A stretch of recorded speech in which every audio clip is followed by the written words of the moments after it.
Hi, I'm Dr. Jean Strayer, and I'm a 5-year cancer survivor, and I'm going to share with you a little bit of the research that I've done over the past few months. Been using the beam ray light for a good while now, but just recently added a tool, a dark field microscope, to be able to study what's going on in the body at the cellular level. And the findings are just awesome. I want to show you a little bit about the equipment that I'm using and also about my research as far as what's happening with the white blood cells especially. So let's take a look.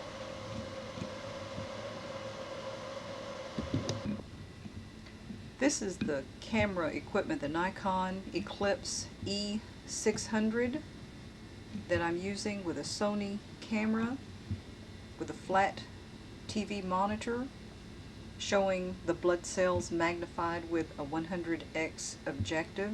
Now this man's blood, I'm scanning for white blood cells to see how much action they have, how much streaming is going on. These are the red blood cells. He's got a lot of clumping of the red blood cells. The white blood cells here, these two, are not really streaming. They've got some granular action in there, but they're not really reaching out and grabbing the debris that's in the blood. And there's a lot of debris in here. Here's some spicules in the background. There's a lot of dancing little bacteria out here. But I'm scanning his blood to see what kind of action that we're getting with the white blood cells. Now we're going to do some light with the beam ray, and then we're going to see what kind of results that we get as far as encouraging these white blood cells to activate. Okay, I'm going to show you after we did the beam ray light on him twice the difference in this man's immune protection from the stimulation of the frequencies of the beam ray. Again, real sleepy. All of this was done one day, and then the next day we did a follow-up on him. We did some light and we did some more follow-up. So I'm going to show you what his blood looks like. And there's just all the difference in both the red and the white blood cells as far as the action. Now look at the difference in these white blood cells as far as their ability to stream and flow and to reach out and clean up the area around them.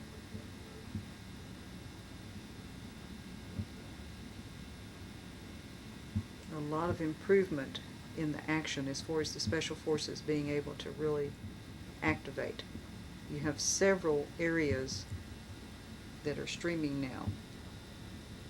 You can see right here where the kind of pseudopod or the finger is reaching out. You can see all of this activity right in here. A lot of granulars that are loaded with histamine and enzymes reaching out to digest the debris. You can see a lot of action in all three of these white blood cells. So the light frequencies really have stimulated these white blood cells to wake up and to go to work. You can see with this white blood cell, it does have some activity out here. It's reaching out and working on some of this debris that's in the blood. And we had the parasite frequencies going, and the parasites in the center of these red blood cells will actually look almost like they're dancing to the beat of the frequencies that we're playing. So depending on which parasite frequencies are going, we get different kinds of movement. Now this is the third beam ray session. This is after the third beam ray session.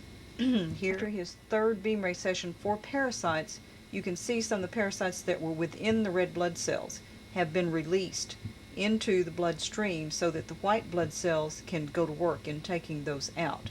Still does have some that are in the cells, but now we're getting them out of the cells so that the white blood cells can work on them. Please notice too that the red blood cells are not as congested, they're not as stuck together. We've got some good differentiation now to where they can carry the oxygen throughout the body better and not have as much fatigue. Now this shot was taken just this morning, so he has had sinus and parasite frequencies, and we've got a lot better shape to the red blood cell. There's not as much debris. We've got good movement throughout the entire white blood cell. This was of a photo that I took for him of this picture. So we've got a lot more streaming, a lot more action throughout the entire white blood cell. A lot more oxygen can be carried through the body in the red blood cells, and we have a lot more clearing of the parasite type activity that we had within the red blood cells. So tremendous improvement after he has had several of the beam ray light sessions for parasites and for sinus, which were two of his main problems.